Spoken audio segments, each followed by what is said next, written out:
Hey everyone, so I'm here at my computer screen and I am going to go ahead and review the first season of season 2. I can't believe we're finally here. So I'm going to introduce kind of a new format. So the first thing we're going to do is not spoiler. So I'm going to put that banner up here, not spoiler. So this is just my general thoughts and ranking. Okay, so the first kind of ranking is enjoyment, just general enjoyment, and I gave this episode an 8. It was very interesting, it was very exciting, maybe a little bit of bias just because I'm so glad the show is back, but it is an 8. Book accuracy, however, I'm going to put here at a 4. It was incredibly inaccurate. Some of that is just from season 1, so some of that is just kind of brought over from season 1, but some of it's not, and some of it's unfortunate. The cold open, I'm going to give a 9. They have been doing very good with the cold opens. Cold open in the first season was probably the thing that I liked best about all of the episodes. All the way through, each cold open was very interesting. So I really liked this one. More details in a bit. Anticipation for the next episode. This one is going to be high. I'm a Wheel of Time fan. Even if the show's not the best, I'm still very curious what they do with it. So I'm going to give it an 8. And then the last one, I'm going to say improvement from last season. I put this pretty low here at a 6. Some things were great, but I'm pretty disappointed about a couple things. So speaking of disappointed, we're going to go into spoilers now. And the spoilers now, I'm going to split into 3 sections. I'm going to split into thank you, and we'll see, and then blah. So I'm going to actually start with blah, and we're going to go from negative all the way to positive. So the first blah is the Adelius and Varen instead of Adelius and Van Dien. I don't really think they got Varen's character so far. Obviously we haven't seen too much, but I'm a little hesitant about it. I don't like the conflict that Moiraine had with Lan here, and I don't think it was satisfactorily resolved, or really just the focus of the first episode. I really disliked this as the focus. I understand that Rosamund Pike is the moneymaker of the show and she's going to have more of a role, but I don't really want to watch her crying in a bathtub. I'm sorry. This is the part that I hate, being so negative. I don't like being negative. Second flaw is the fire sword. This is a flame wrought or power wrought sword. I really dislike that just a random Warner. His name is Tomas, and he is cool in the book. He's just such a side character and such a little part. I really dislike him getting this honor of getting this flaming sword that Rand is so known for. I think it just takes away some of the accolades of Rand being so awesome with his flaming sword. So just taking that and putting it into a side character just makes me sad.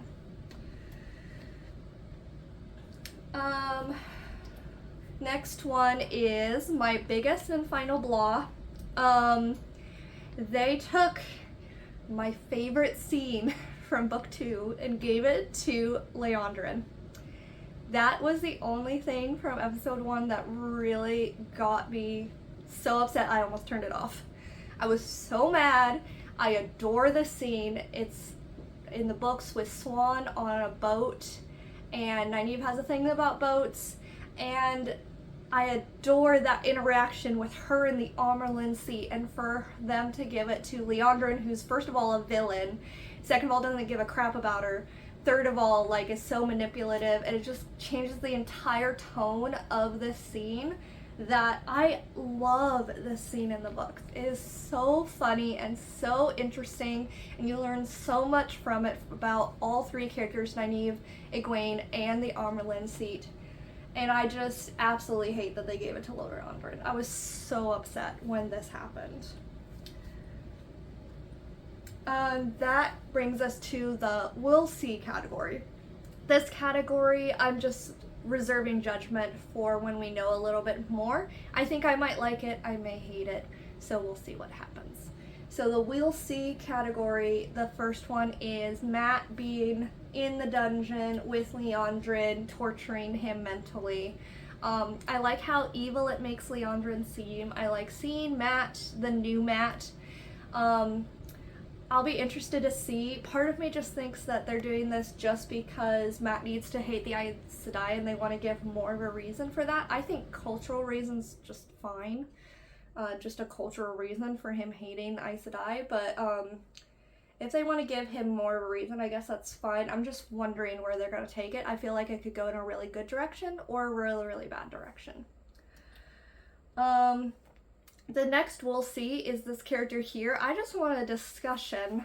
Who do you think this is? I'm really intrigued. I don't know who this is supposed to be. I don't remember any descriptions of an Aes Sedai that's shaved and it's like oracle-y. So, who do you think this is? Not sure. We'll see. And then my next we'll see is Elias. Elias being specifically placed instead of Huron is my next we'll see. I'm not sure what I think of this, but it's just so good to see that Elias is here. And I'm so excited for him to chat with Perrin. I'm just excited to have Elias. That was my biggest thing about season 1 is I needed more wolves.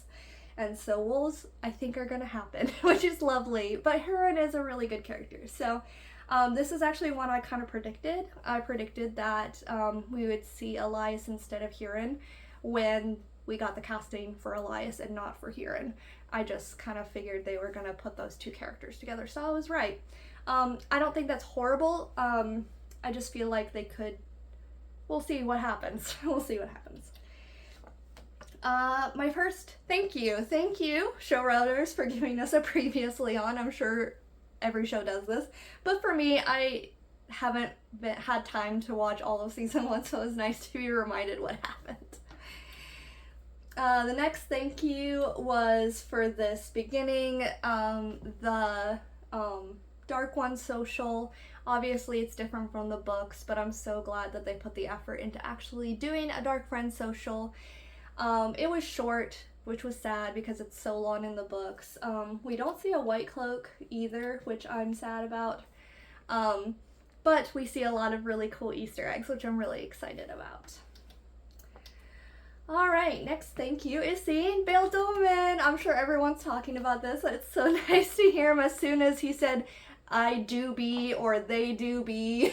While Illiander's talking in the book, I was really excited. And I loved his hat. I didn't get a picture of his hat, but his hat when he comes in just made me really excited. I love how Moiraine manipulated him. That makes me happy. Moiraine shouldn't always look like a good character. She should look horrible sometimes, and that's very accurate to the book. All Aes Sedai have their moments. But I really, really enjoyed seeing Bail Dolman. I really liked the very short, scene here where Perrin's interacting with Uno. I really like Uno as a character. And I really like Ingtar, who they cast for Ingtar. And the costuming for the Shienarans are really good too. I didn't like all of this. I didn't like Perrin and Perrin's wife thing, but I really liked this like camaraderie, joking around with the soldiers kind of thing. That's very Wheel of Timey to me. This is a funny one. My next thank you. I really liked Alana freaking Egwene out about sex, because I think that's very appropriate for a green, and something similar than this actually happened in New Spring with Moiraine, so I really, really like the little like, oh, you sweet little innocent girl from the village who's had one guy. She's freaking you out. It's really funny. Just Alana in general, and her actress was really, really great in this episode. And then finally, my favorite thing from the episode was just spending some time seeing Egwene and Nynaeve interact, was just lovely. Missed that. Where I am in the books right now, I'm in Winter's Heart. They're nowhere near each other, and I kind of miss their interactions, because I'm not the biggest Elaine fan, but I really enjoy Nynaeve and Egwene together. So yeah, I would really like to know what you thought of this first episode. Just the first episode. I haven't watched the second. I'm about to though. So if you could keep in the comments and mark that you have a spoiler. I have only read To Winter's Heart, so please don't spoil anything after Winter's Heart. Thank you so much, and have a wonderful day. Bye!